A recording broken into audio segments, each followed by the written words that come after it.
A very good morning class 8th. Lesson number 3, force and pressure, we completed in our previous video, and today we are going to start the numerical part of this chapter. Okay, so the first numerical is find the moment of force of 20 Newton about an axis of rotation at distance 0.5 meter from the force. Okay, इस question में आपको moment of force निकालना है, ठीक है, जिसमें आप एक बॉडी पे फोर्स लगा रहे हैं 20 न्यूटन का और उनके बीच का परपेंडिकुलर डिस्टेंस जो है वो 0.5 मीटर है. अंडरस्टूड. नाउ सी, आपको न्यूमेरिकल पार्ट जब भी आप सॉल्व करते हैं तो first of all you have to write the given part. तो गिवन आपको सबसे पहले क्या दिया गया है? फोर्स. कितना फोर्स लगा रहे हैं आप? 20 न्यूटन का, और उनके बीच का परपेंडिकुलर डिस्टेंस. परपेंडिकुलर डिस्टेंस को शॉर्ट फॉर्म में ऐसे करके भी लिख सकते हैं. Okay, perpendicular distance. तो परपेंडिकुलर डिस्टेंस कितना है आपके पास में? 0.5 मीटर. ठीक. आपको टू फाइंड क्या करना है? Moment of force. सोल्यूशन. देखिए, मोमेंट ऑफ फोर्स निकालना है तो मोमेंट ऑफ फोर्स का सबसे पहले आप फॉर्मूला लगाएंगे. तो मोमेंट ऑफ फोर्स क्या होता है? Force into perpendicular distance. Understood. Now force कितना दिया है? 20 और परपेंडिकुलर डिस्टेंस है 0.5.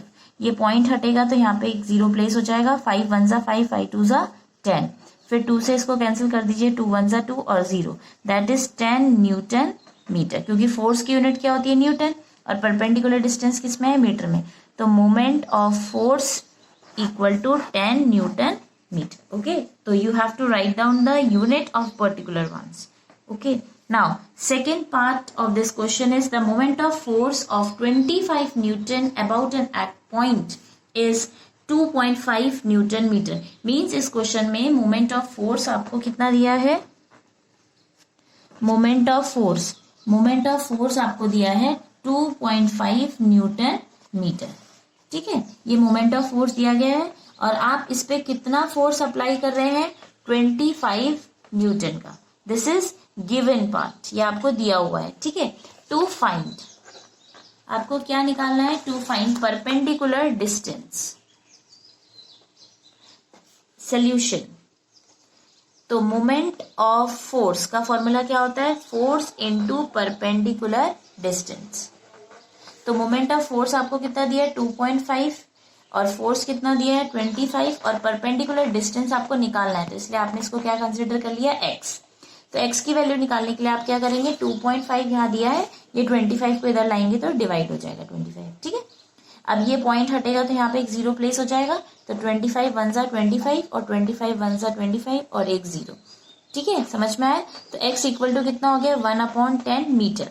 ठीक है. लेकिन क्वेश्चन में बोला गया है कि आपको सेंटीमीटर में आपका है आंसर, तो आपका ये भी आंसर करेक्ट है. और आपको पता है 1 मीटर इक्वल टू क्या होता है? 100 सेंटीमीटर.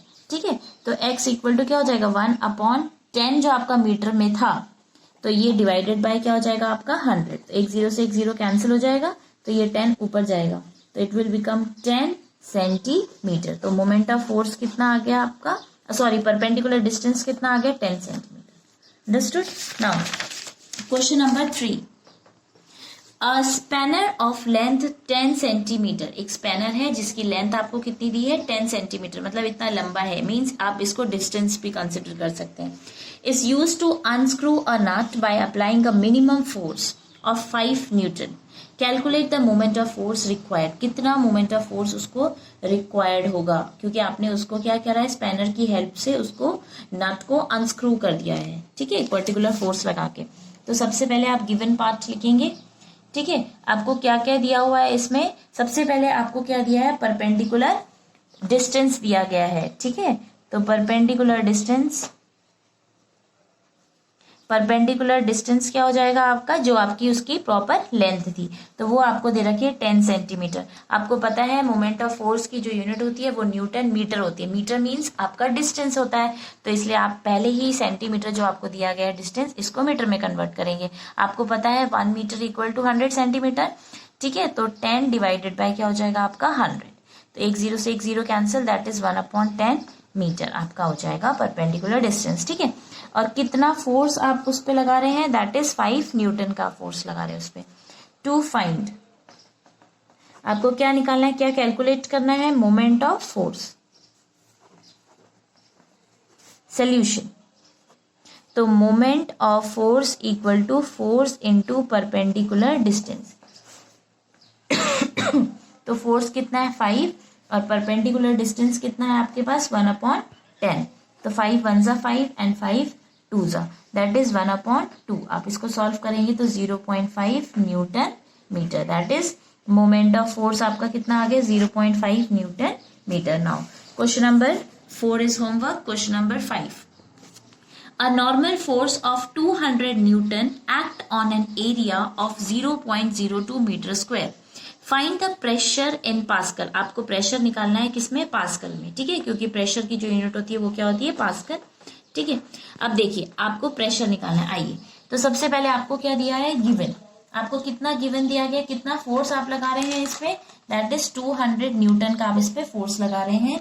और आपको एरिया कितना दिया है 0.02 मीटर स्क्वायर, ठीक है। आपको क्या फाइंड करना है, टू फाइंड, आपको निकालना है प्रेशर, ठीक है। सोल्यूशन, आपको पता है प्रेशर इक्वल टू क्या होता है, फोर्स अपॉन एरिया, ठीक है। तो आपको अप्लाई करना है इसमें formula, pressure equal to force upon area. तो फोर्स आपके पास कितना दिया है 200 और एरिया कितना है 0.02, ठीक है। ये पॉइंट हटेगा तो यहाँ पे ऊपर 2 0 और प्लेस हो जाएंगे आपके। सो 2 1 जा 2 00, दैट इज 100 इंटू 100। तो प्रेशर इक्वल टू 10,000 पास्कल, ठीक है। ये इसलिए 10,000 पास्कल आ गया है क्योंकि आपको पता है फोर्स की यूनिट न्यूटन थी और एरिया क्या था, मीटर स्क्वायर। तो न्यूटन पर मीटर स्क्वायर ही आपका क्या होता है, दूसरे वर्ड्स में उसे पास्कल कहा जाता है, इसलिए pressure equal to 10,000 pascal. Now question number 6, find the thrust required to exert a pressure of 50,000 pascal on an area of 0.05 metre square. एक इतना एरिया में आप इतना प्रेशर अप्लाई कर रहे हैं, तब क्वेश्चन में बोल रहे हैं तो थ्रस्ट कितना रिक्वायर्ड होगा, ठीक है। तो सबसे पहले आप इसमें लिखेंगे गिवन, आपको प्रेशर दिया गया है 50,000 पास्कल और जिसपे कितना एरिया था 0.05 मीटर स्क्वायर। टू फाइंड आपको करना है थ्रस्ट। तो थ्रस्ट भी बेसिकली क्या होता है, एक तरीके से फोर्स होता है। सोल्यूशन, तो प्रेशर इक्वल टू क्या होता है, थ्रस्ट अपॉन एरिया। तो प्रेशर कितना दिया है आपको 50,000 और थ्रस्ट आपको फाइंड करना है, तो आप उसको एक्स भी मान सकते हैं, नहीं तो थ्रस्ट की जगह पे थ्रस्ट भी लिख सकते हैं। और एरिया कितना दिया है 0.05। नाउ एक्स की वैल्यू निकालने के लिए by cross multiplication, 50,000 multiplied by 0.05। तो ये पॉइंट हटेगा तो यहाँ पे 2 0 प्लेस कर दीजिएगा। 5 1 जा 5 2 जा 10 0, ठीक है। अब आप इसको 1 0 से 1 0 ऐसे ही कैंसिल हो गया है। 2 2 जा 4 2 5 जा 10 00। तो एक्स की वैल्यू कितनी आ गई 2500। और आपको पता है थ्रस्ट क्या होता है, फोर्स। तो फोर्स की यूनिट क्या होती है, न्यूटन, इसलिए आपकी थ्रस्ट की वैल्यू कितनी आ गई 2500 न्यूटन।